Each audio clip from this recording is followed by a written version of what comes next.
Hello' দোস্ত, ৰাতিপুৱা আহি প্ৰথম চিংৰা ভৰাইছোঁ। চিংৰা ভৰোৱাৰ পিছত চিংৰা ফ্ৰাই কৰি দিলোঁ।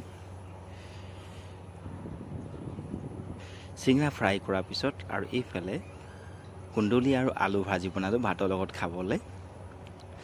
আৰু এইফালে ভাত বহাইছোঁ। দেখিছে কি কাম কৰোঁ মই দেখাই দিছোঁ আপোনালোকক। আৰু এইফালে লালমোহন বনালোঁ। লালমোহনৰ চাইজটো বৰ ধুনীয়া হৈছে, দেখিছেনে? ডাঙৰ ডাঙৰ হৈছে। আৰু মই লালমোহন বনাওঁ সদায়, চানা লালমোহন বনাওঁ, খাবলৈ খুব টেষ্টি হয়।